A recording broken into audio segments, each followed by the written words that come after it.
Karena cinta sejati itu tidak ada akhirnya. Sepanjang hayat. Dan hayat itu akhirnya ya kepahitan-kepahitan. Kelemahan karena rasa tua, kesedihan karena sakit, atau kehilangan karena perpisahan oleh kematian.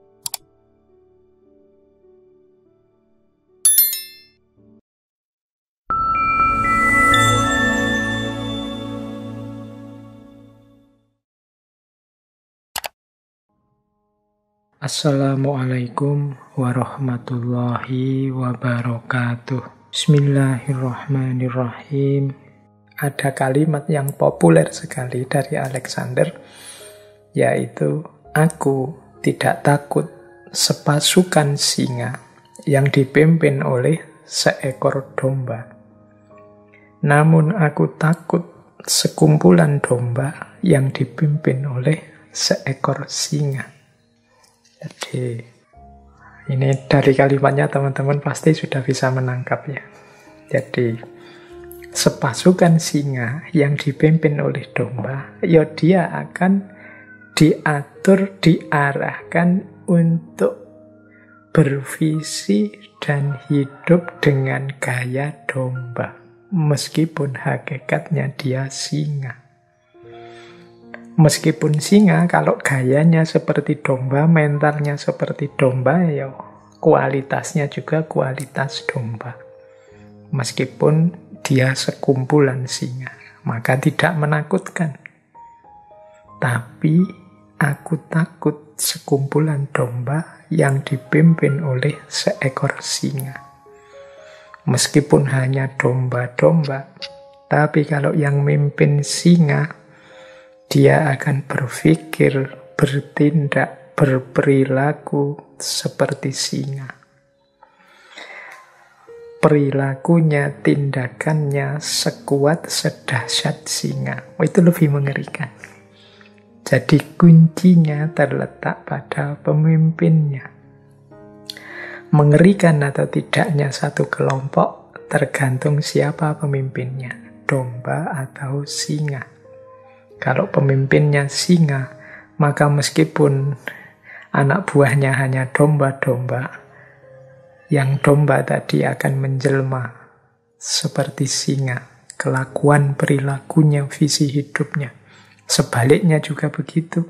Meskipun anak buahnya singa semua, tapi kalau pemimpinnya domba, maka sepasukan singa tadi hanya akan berperilaku, bertindak, berpikir seperti domba. Ini silahkan teman-teman merenungi. Pemimpin itu, ya kalau pakai bahasa agama kan, kullukum ra'in. Setiap orang itu pemimpin di levelnya sendiri-sendiri. Jadi paling tidak yang sudah berkeluarga, ya memimpin keluarganya. Yang jadi guru memimpin kelasnya. Yang pokoknya setiap orang pemimpin di levelnya masing-masing, maka jadilah pemimpin yang singa. Atau seandainya kita harus milih seorang pemimpin, pilihlah pemimpin yang singa. Ini nasihat berharga dari Alexander tentang kepemimpinan. Berarti mari kita bentuk kualitas diri kita dalam memimpin. Mari kita bentuk diri kita seperti singa. Baik, ini diskusi panjang. Kalau teman-teman sudah tanya, lah ciri-ciri pemimpin yang singa itu apa-apa? Terus nanti kita balik lagi ke tema-tema leadership. Kapan-kapan kita lanjutkan lagi diskusinya. Paling tidak prinsipnya sekarang sudah terpegang bahwa pemimpin itu posisi yang penting. Terus ada juga menurut saya penting kalimat dari Alexander ini dalam hal kepemimpinannya. Ini kan dia juga sering dikritik, sering diomongi jelek, sering dituduh macam-macam yang negatif. Kata dia begini, ada satu kemuliaan tersendiri saat mendengarkan omongan jelek tentang diriku, meskipun aku sudah melakukan yang terbaik. Ya kadang-kadang kan komentar itu selalu macam-macam, termasuk yang jelek-jelek, meskipun kita sudah berusaha melakukan yang baik, yang terbaik, sejauh yang kita mampu dan kita tahu. Kalau versinya Alexander, enggak apa-apalah, meskipun ada yang ngomong jelek tentang diriku, meskipun aku sudah melakukan yang terbaik. Mengapa? Ada rasa, ada satu kemuliaan tersendiri. Justru aku merasa mulia ketika orang ngomong jelek dari yang terbaik yang mungkin aku berikan. Jadi ini paling tidak dari kalimatnya Alexander ini kan, kita disadarkan bahwa oh ternyata apa yang kita lakukan, yang terbaik yang kita berikan itu ada efeknya, diperhatikan, diberi apresiasi. Nah ini itulah sehingga Alexander menyatakan oh, ada kemuliaan tersendiri ketika orang masih saja ngomong jelek meskipun aku sudah berusaha melakukan yang terbaik. Ini juga penting untuk bagi yang sedang memimpin di setiap level. Mungkin di keluarga, mungkin di level tetangga, di level desa, dan lain sebagainya. Ya karena pikiran orang itu kan macam-macam. Perspektifnya orang juga beda-beda. Yang kita anggap positif tidak selalu oleh orang lain dilihat sebagai sesuatu yang positif. Kalau mengikuti kalimatnya Alexander ini kan berarti yang penting sudah aku lakukan yang terbaik, yang aku mampu. Setelah itu apapun komentar orang itu menunjukkan apresiasinya. Dan bagiku itu satu kemuliaan tersendiri. Baik, itu pelajaran tentang kepemimpinan. Coba kita lihat bagian lain dari wisdomnya Alexander ini. Misalnya tentang keberanian. Ada kalimat begini dari Alexander tentang keberanian. Di setiap generasi manusia selalu ada peperangan. Peperangan yang diwarnai dengan ketakutan. Mereka yang memiliki keberanian untuk menaklukkan ketakutan itu akan terbebas. Dan mereka yang ditaklukkan oleh ketakutan itu akan menderita. Sampai mereka memiliki seorang pemberani untuk menaklukkannya. Atau kematian menjemput mereka. Jadi hidup ini isinya dari peperangan ke peperangan. Ya dengan bentuk apapun. Di setiap fase sejarah, fase zaman, itu selalu ada peperangan demi peperangan. Yang dalam peperangan itu selalu diwarnai dengan ketakutan-ketakutan. Dan yang kalah dalam peperangan itu ya orang-orang yang ketakutan ini. Hanya yang berani menaklukkan ketakutan ini, dialah yang akan bebas dan menang. Berarti kalau di satu komunitas, satu kelompok isinya orang takut semua, ya berarti kelompok itulah yang kalah. Sampai nanti dari kelompok yang kalah ini muncul para pemberani yang mengatasi rasa ketakutannya. Atau kalau tidak ada para pemberani, ya sudah tinggal nunggu nasib saja. Kalau katanya Alexander, ya tinggal nunggu kematian demi kematian menjemput. Karena peperangan itu. Berarti apa? Kelemahan terbesar, musuh terbesar kita sebenarnya diri kita sendiri. Mampu atau tidak kita menaklukkan ketakutan dalam diri kita. Orang yang mampu menaklukkan ketakutan-ketakutan dalam dirinya, itulah sebenarnya para pemberani. Jadi ini yang nasihat dari Alexander tentang keberanian. Tidak mungkin hidup kita sukses, tidak mungkin kita jaya, kita menang, kalau kita masih penuh dengan ketakutan-ketakutan. Kebebasan diri kita justru diawali dari kemampuan kita menaklukkan ketakutan-ketakutan itu. Atau kalau kita tidak mampu, ya sudah, terima nasib saja, berdoa saja semoga muncul para pemberani yang bisa menolong kita dari ketakutan yang mencengkeram kita. Atau ya sudah pasrah saja nunggu nasib. Ya berarti ya kalau bahasanya Alexander, nunggu kematian menjemput. Hidup penuh ketakutan itu kan hidup yang ya pasti tidak bahagia. Karena dia tidak bebas. Bisa jadi nanti jadinya tergantung dengan yang lain, yang tidak seharusnya. Maka dari aspek keberanian, Alexander nantang kita, ayo berani atau tidak engkau menaklukkan ketakutan. Kalimat selanjutnya dia menyatakan begini, kejayaan akan memahkotai tindakan dari mereka yang bekerja keras dan menantang bahaya. Berarti apa? Menaklukkan ketakutan tadi. Membuat kita bangkit, bekerja keras. Dan siap menerima resiko, berani menantang bahaya. Kalau kita sudah seperti ini, tinggal menunggu kejayaan akan memahkotai kita. Tinggal kita menunggu, hidup kita akan sukses. Jadi kata Alexander dengan prinsip ini kan mampu menaklukkan, bisa dikatakan sepertiganya dunia. Jadi kejayaan akan memahkotai tindakan dari mereka yang bekerja keras dan menantang bahaya. Selanjutnya lebih tegas lagi. Setiap kali seseorang bebas dari rasa takut, ia menjadi tak terkalahkan. Orang yang tidak takut apa-apa itu kan mantap. Segala langkahnya tidak ragu-ragu, tidak bimbang. Orang yang mantap di setiap langkahnya itu dia pasti tidak terkalahkan.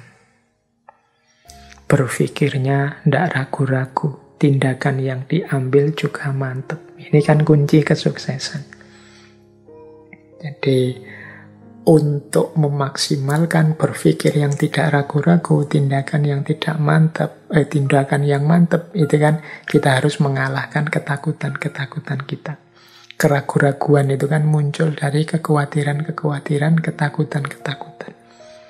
Saya mau ini, Pak, tapi nanti kalau resikonya begini gimana ya? Saya mau bisnis, Pak, tapi nanti kalau rugi gimana? Kalau modalnya tidak kembali gimana? Kalau cuma habis modal saja dan tidak dapat apa-apa gimana? Tapi kok saingannya sudah banyak ya, Pak? Tapi kok wis kakean tapi. Isinya ketakutan-ketakutan, akhirnya tidak ngapa-ngapain. Ya, ketakutan itu yang menaklukkan kita. Ya tidak mungkin kita sukses. Tidak mungkin kita jaya. Maka kalau mengikuti petunjuknya Alexander the Great ini, taklukkan ketakutan itu, maka engkau tidak terkalahkan. Jadi ini penting untuk psikologi kita menjelang perjuangan menghadapi hidup. Bekalnya adalah keberanian. Nah, kita lihat lagi. Berarti tadi kita sudah diajari tentang bagaimana mengelola cita-cita dan semangat, bagaimana menjadi pemimpin yang kuat, kemudian bagaimana menumbuhkan keberanian. Sekarang saatnya bagaimana caranya mengasah keahlian. Setiap orang di bidangnya masing-masing itu kan para ahli. Ada nasihat begini dari Alexander, kata dia begini, tanpa pengetahuan, keahlian tidak dapat difokuskan. Tanpa keahlian, kekuatan tidak dapat digunakan.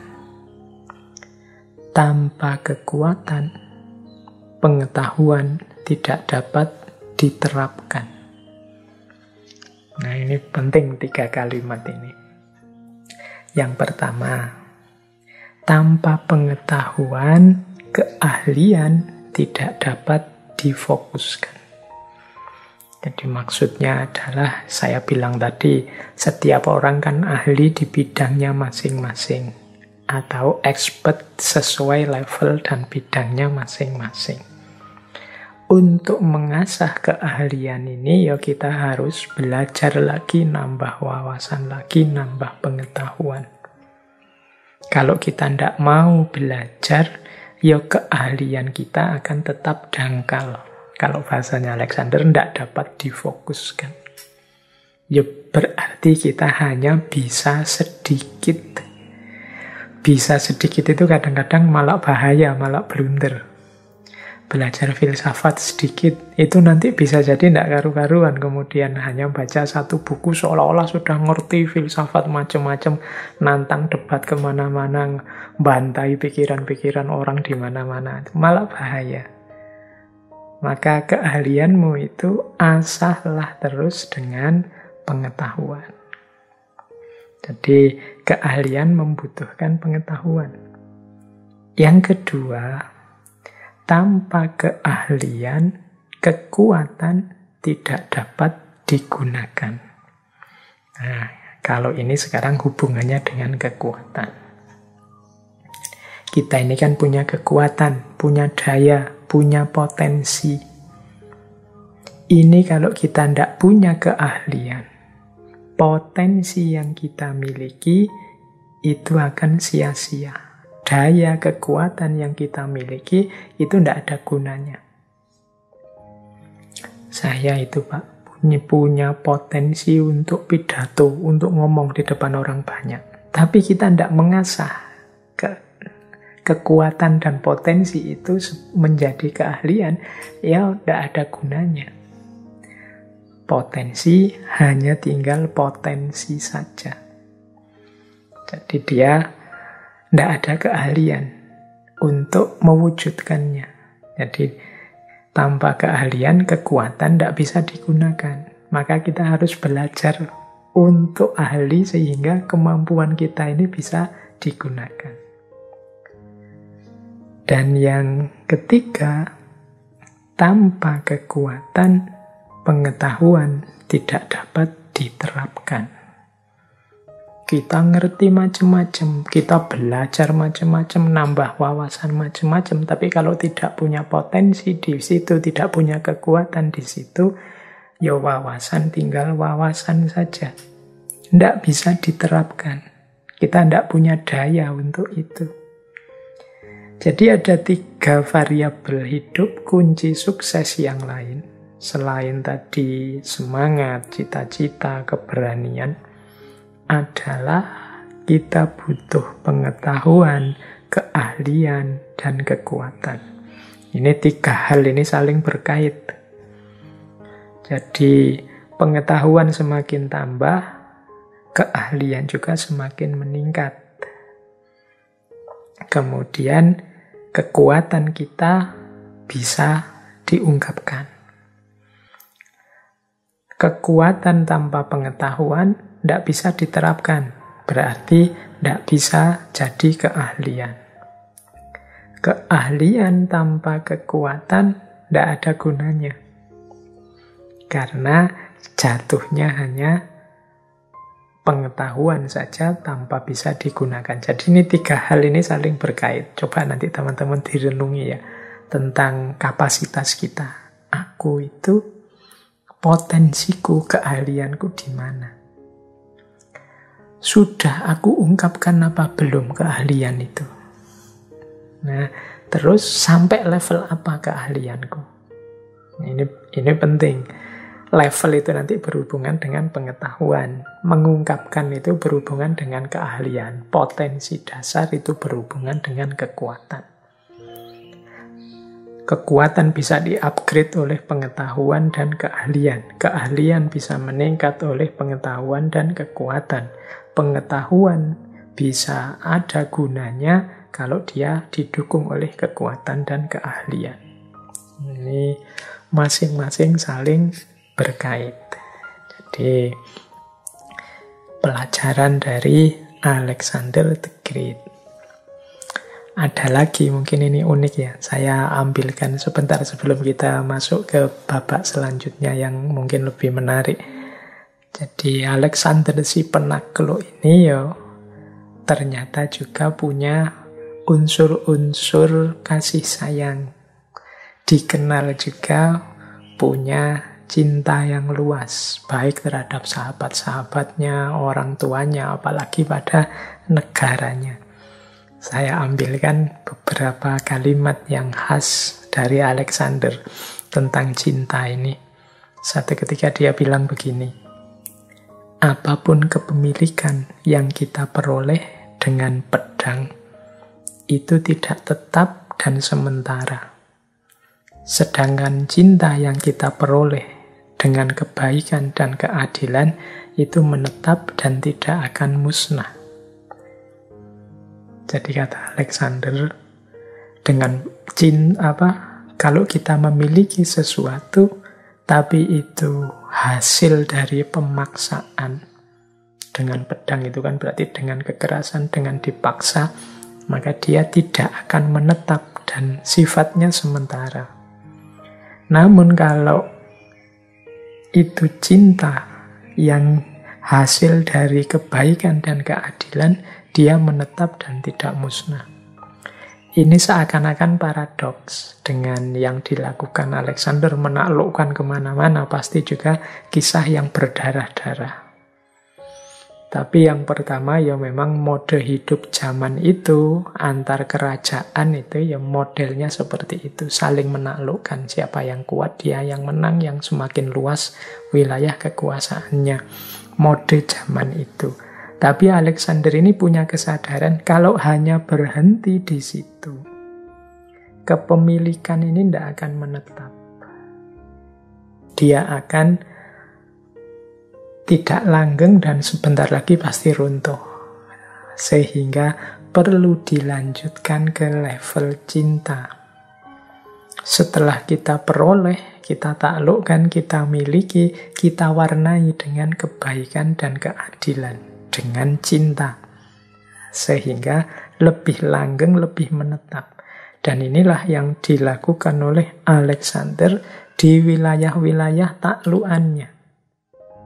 Jadi misalnya di Persia, setelah dia menaklukkan Persia, ya dia berusaha mengambil hatinya orang Persia. Dia hidup dengan menggunakan baju, cara berpakaian orang Persia.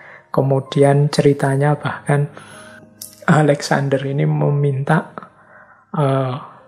diadakan pernikahan massal di Persia. Bahkan dia memaksa para pemimpin Macedonia, 90-an orang dipaksa untuk mengambil istri-istri dari penduduk Persia.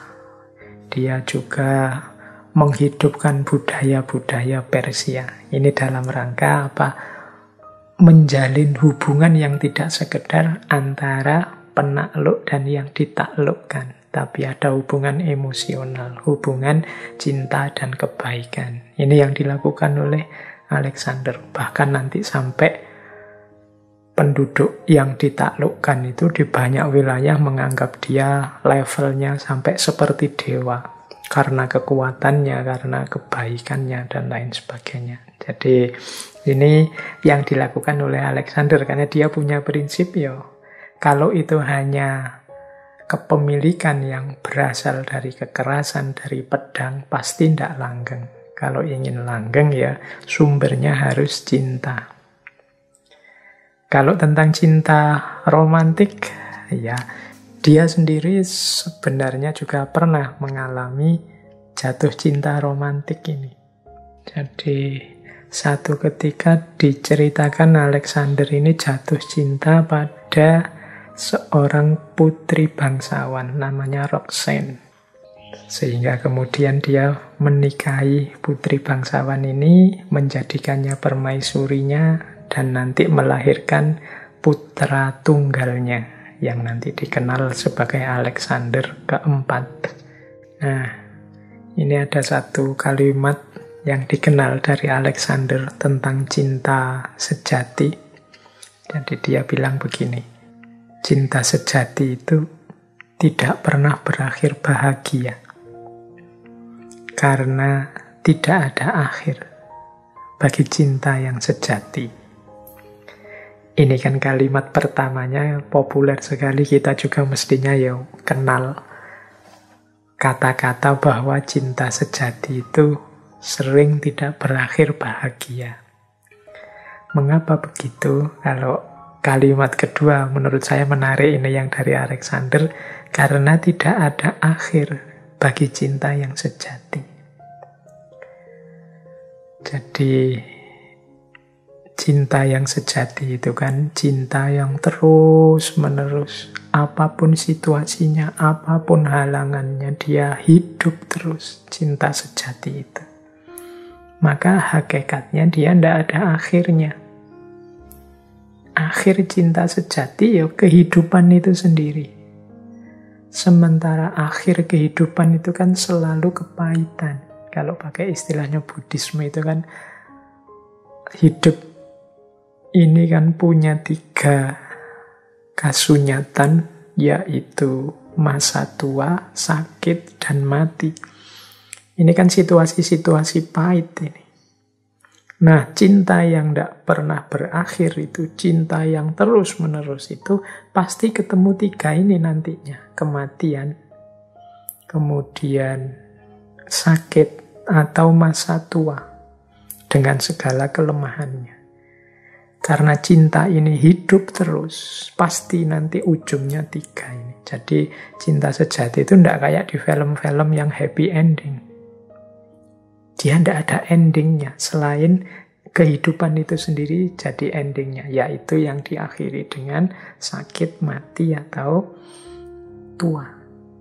Nah, maka hakikatnya berarti ya tidak ada cinta sejati yang akhirnya bahagia.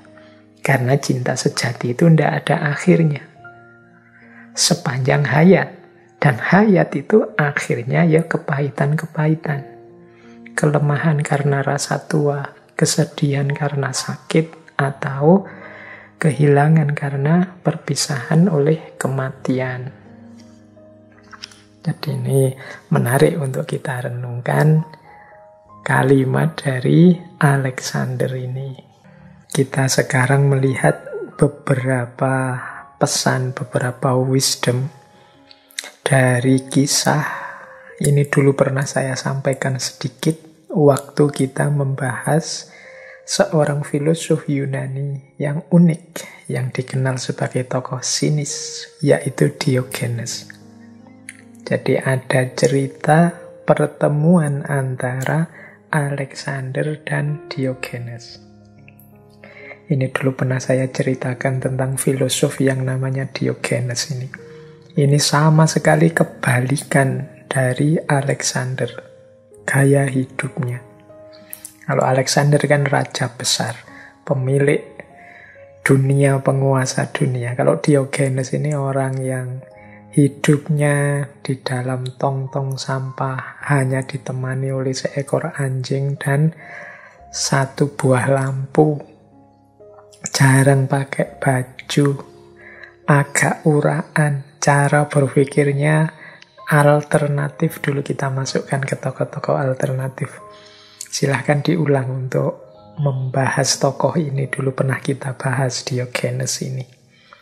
Dia ini unik, sampai orang menyebutnya sebagai anjing. Tapi dia tidak marah karena dia punya filosofi sendiri tentang anjing. Kalau kita dimaki-maki sebagai anjing kan terus kita marah. Tapi kalau Diogenes dia malah senang saja, bisa menikmati karena dia punya filosofi sendiri tentang anjing. Bahkan ada satu cerita, mungkin dulu pernah saya ceritakan ya, satu ketika ada orang tentang memanggil dia anjing, wahai engkau si anjing. Nah, terus dia datangi orang itu, terus dia jongkok, terus dikencingi orang itu.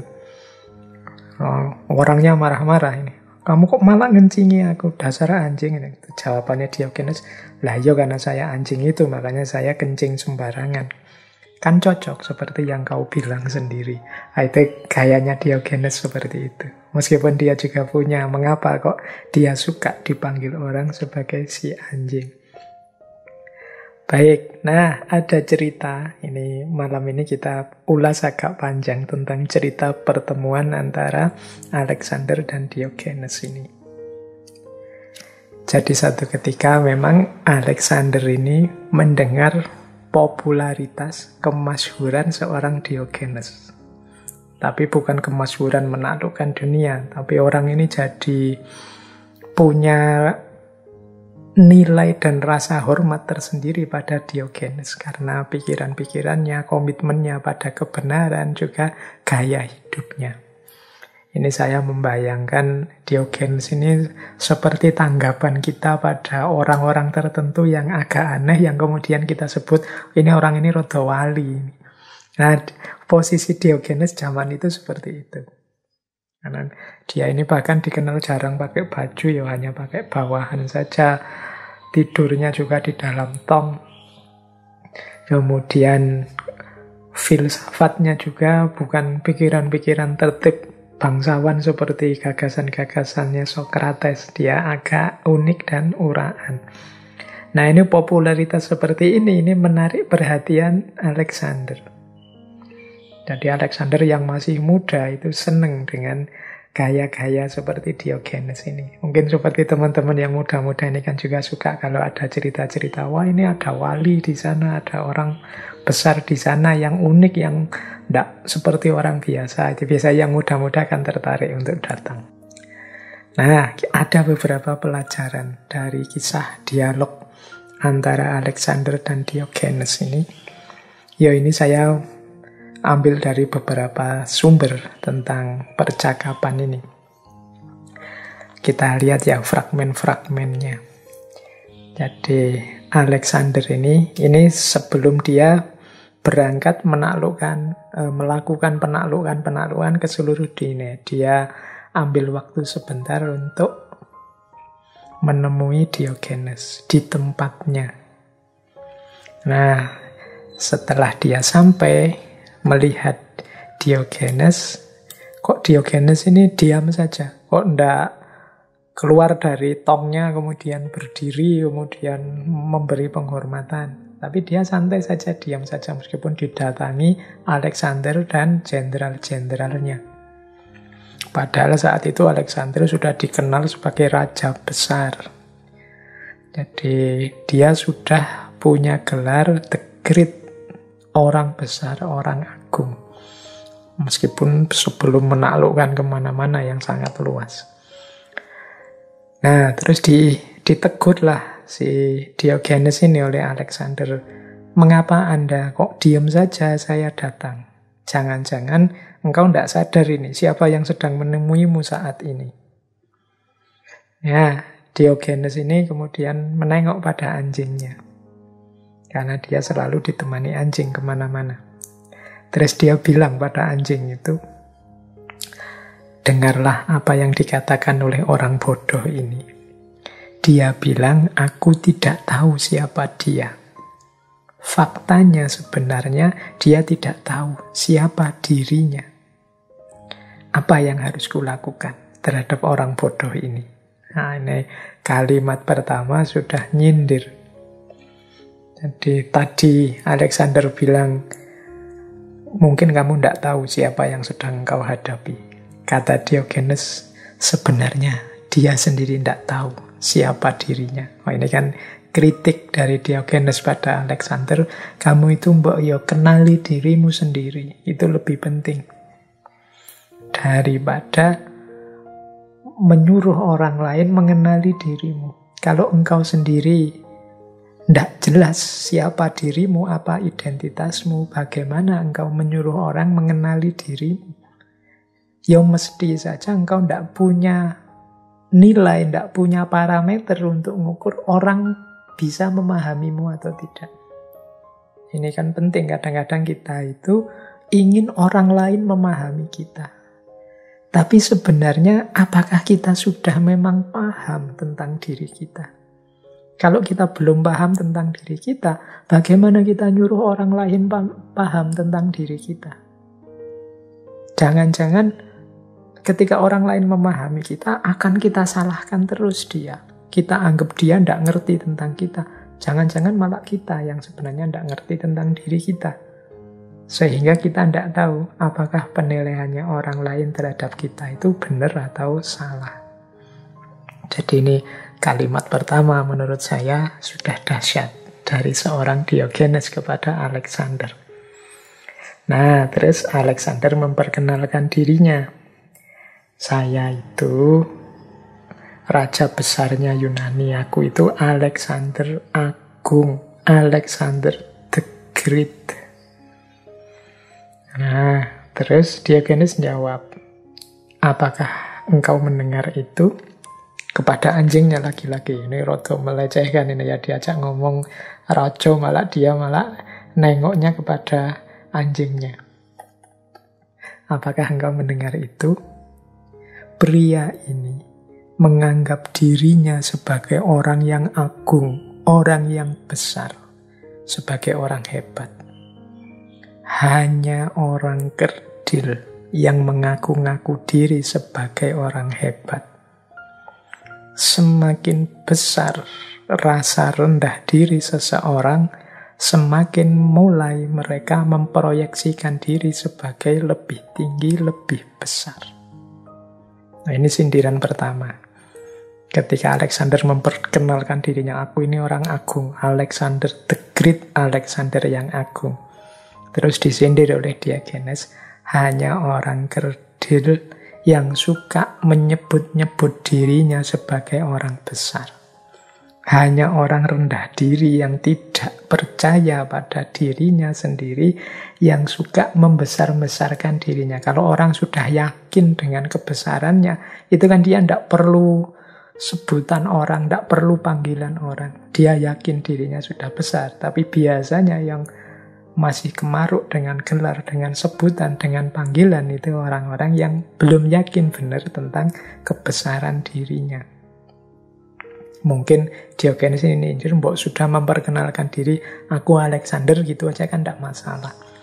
Bahwa orang lain mengakui engkau sebagai the great itu ya urusan lain, tapi engkau sendiri tidak butuh itu karena engkau yakin dengan kebesaranmu. Kalau masih butuh sebutan-sebutan itu ya kemungkinan belum percaya diri dengan kebesarannya sendiri. Terus dilanjutkan Diogenes begini, terus gunanya apa engkau datang padaku? Aku ini lelaki miskin, tidak punya apa-apa. Satu-satunya yang aku miliki hanya pelita ini, lampu kecil. Yang satu-satunya mendampingiku di seluruh dunia ini ya hanya anjing ini. Yang aku ini hidupku telanjang, tidak punya baju-baju kebesaran apapun. Untuk apa engkau datang ke sini? Nah, ini juga sindiran.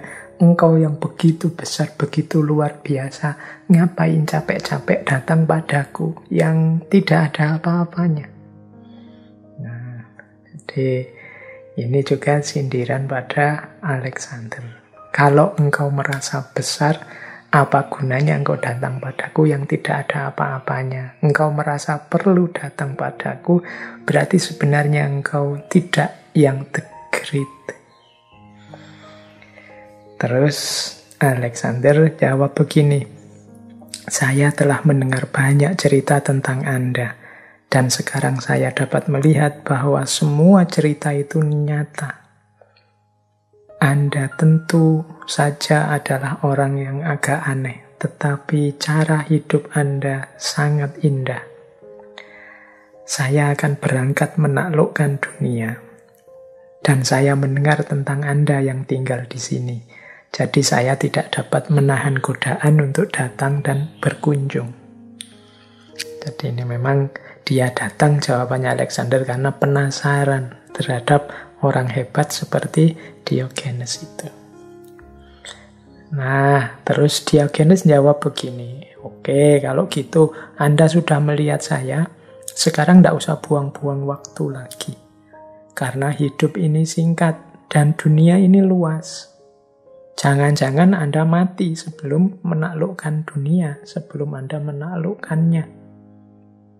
Jadi ini kalimatnya Alexander bahwa saya akan berangkat menaklukkan dunia dan saya mampir sebentar ke sini, itu dijawab dengan sindiran lagi oleh Diogenes. Ya sudah, kalau gitu kamu sudah ke sini, sekarang cepat-cepat pergilah. Tidak usah buang-buang waktu. Mengapa? Hidup ini singkat, dunia ini luas. Jangan-jangan engkau sudah keburu mati sebelum menaklukkannya. Jadi dia disindir, ambisimu itu loh menaklukkan dunia, apa tidak terlalu besar, tidak realistis. Wong hidup ini singkat, dunia ini luas. Itu sindiran pertama. Makanya dia, ya sudah kalau gitu cepat-cepatlah kamu pergi, tidak usah di sini lagi. Ngapain kamu buang-buang waktu ke sini? Umurmu pendek. Dunia ini luas. Siapa tahu engkau mati sebelum menaklukkan dunia. Ini koyo ucapannya wali itu kan sering, memang kenyataannya nanti juga begitu. Sebelum berhasil menaklukkan dunia, Alexander sudah meninggal dan umurnya memang sangat pendek. Terus ada lagi pernyataan dari Diogenes, pernahkah Anda berpikir, jika Anda menaklukkan dunia ini, apa yang akan engkau lakukan selanjutnya?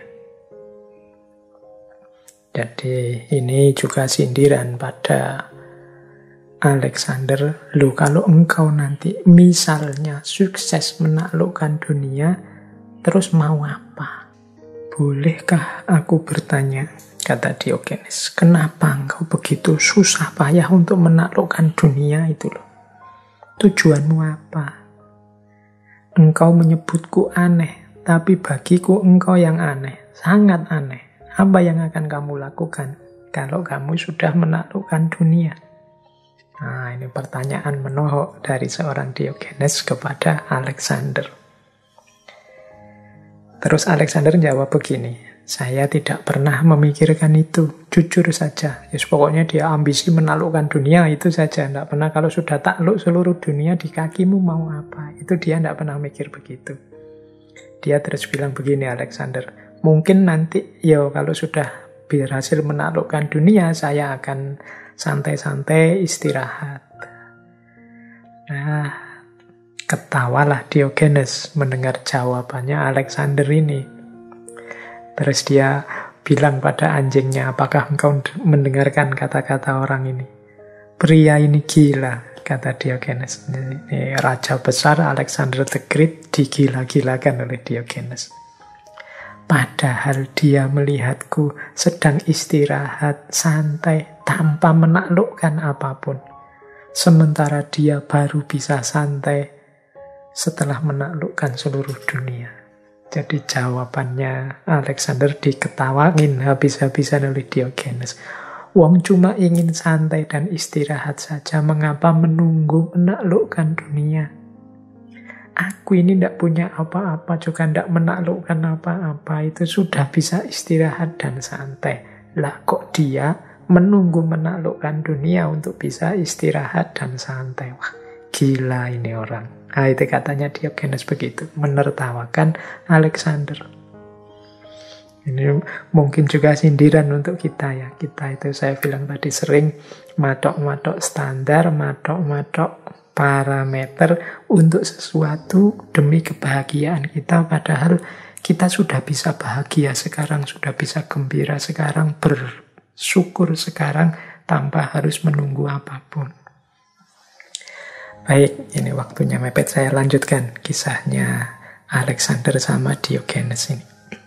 Nah, setelah disindiri terus, akhirnya Alexander bilang begini. Dia disindir begitu tambah seneng dia, tambah jatuh cinta dia sama Diogenes yang aneh ini. Terus dia bilang begini, dapatkah saya melakukan sesuatu untuk Anda? Aku benar-benar jatuh cinta pada Anda. Saya telah melihat raja-raja yang hebat, jenderal-jenderal yang hebat. Tapi saya belum pernah melihat orang yang berani seperti Anda.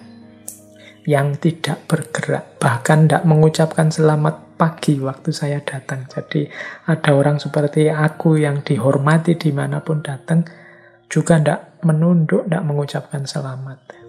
Maka dia semakin senang dengan Diogenes. Terus dia nawari, saya bisa melakukan apa saja, karena seluruh dunia akan ada di tangan saya.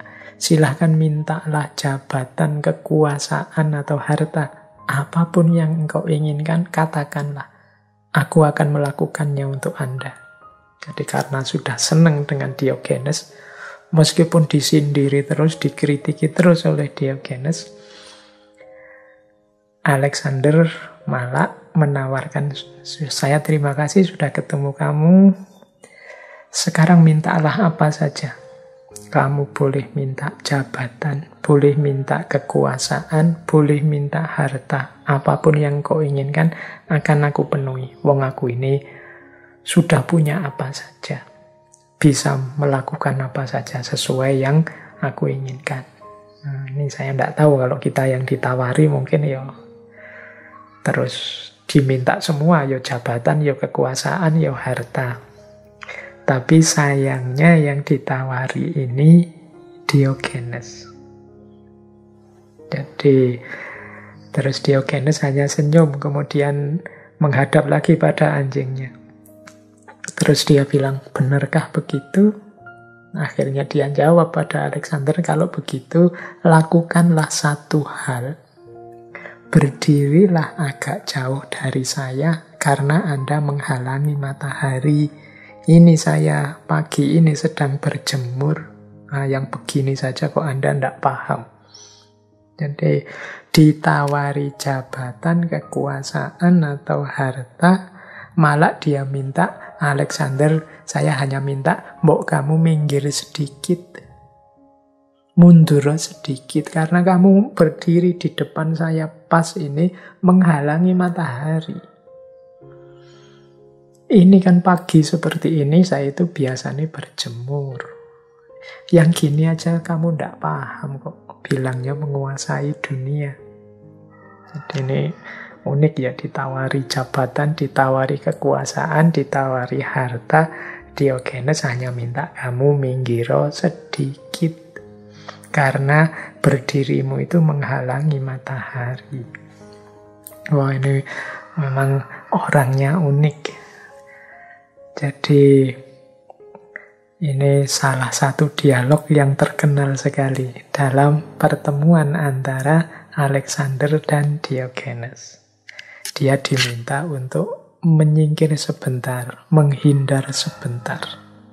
Baik, kemudian ada riwayat akhirnya sebelum Alexander pergi, Diogenes memberikan beberapa pesan juga. Jadi ada pesan yang diberikan oleh Diogenes kepada Alexander. Kata Diogenes begini, ingat saja dua hal sebagai hadiah dariku. Kata Diogenes. Yang pertama, tidak ada orang yang bisa menaklukkan dunia. Dunia ini tak terukur luasnya dibandingkan kita yang kecil. Kehausan menaklukkan dunia akan membinasakanmu sendiri. Setiap orang yang pergi untuk menaklukkan dunia telah mati frustasi. Ini pesan penting dari Diogenes kepada Alexander.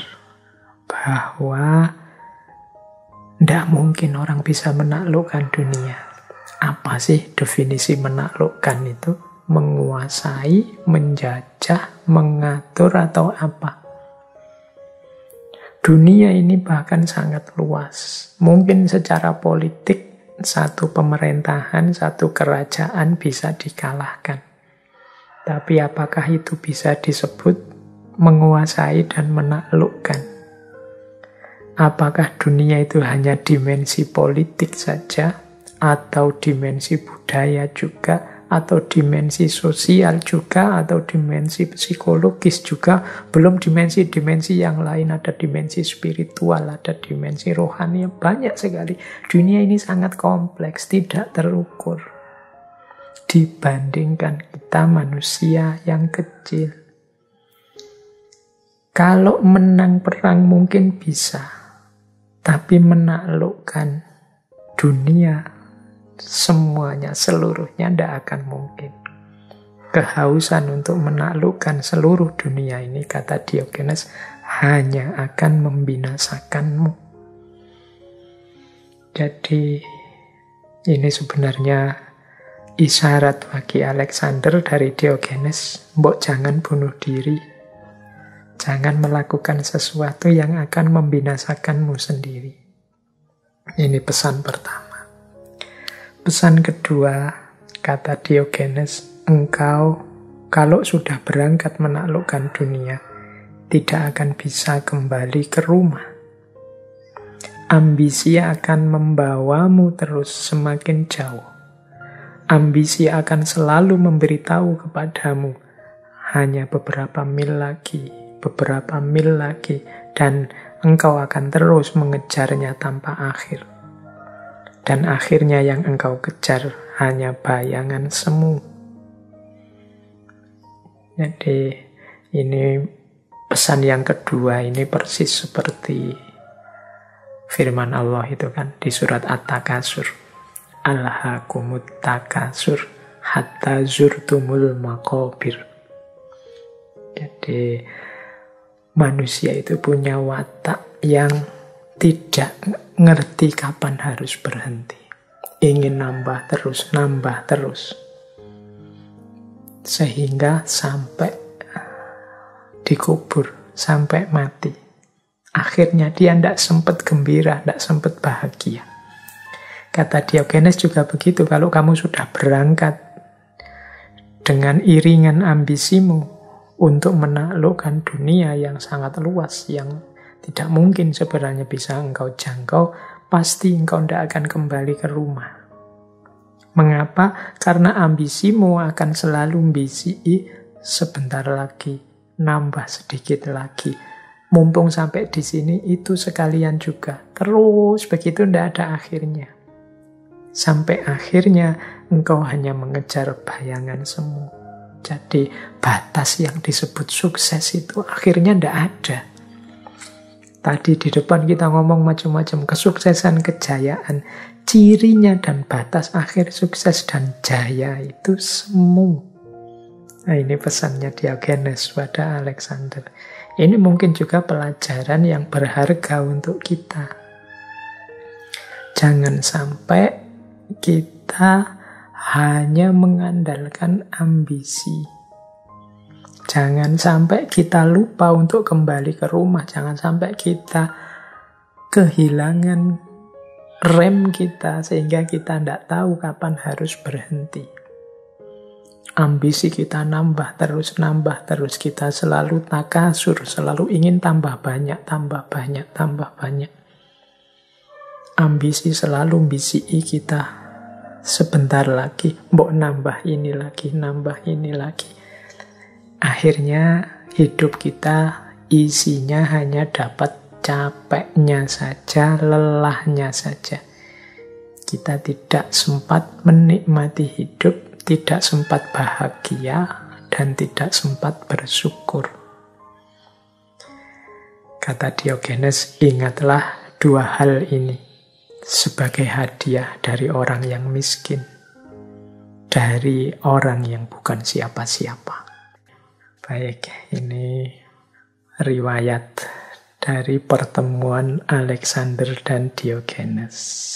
Sampai nanti, kemudian Alexander terakhir tanya, wahai Diogenes, seandainya ini engkau diberi kesempatan untuk tidak menjadi Diogenes, engkau ingin jadi siapa? Ini sebenarnya diam-diam Alexander itu ingin jawabannya Diogenes itu, aku ingin jadi orang besar sepertimu. Jadi mungkin Diogenes the Great bayangannya Alexander begitu. Tapi jawabannya Diogenes ya, kalau aku tidak menjadi Diogenes, aku tetap ingin menjadi Diogenes. Jadi jawaban ini menunjukkan bahwa Diogenes itu orang yang sudah merasa puas, orang yang kalau bahasa sufi itu makomnya adalah makom ridho. Jadi dia sudah ridho pada apapun ketetapan Allah tentang dirinya, terhadap dirinya. Dan mentalnya, kalau bahasa akhlak itu dia sudah qanaah, sudah merasa cukup dengan apapun yang saat ini dia miliki.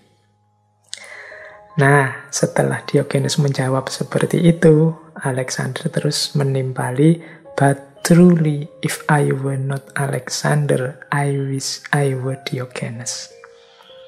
Sebaliknya Diogenes, jujur sejujurnya, kalau aku bukan Alexander, aku ingin menjadi Diogenes.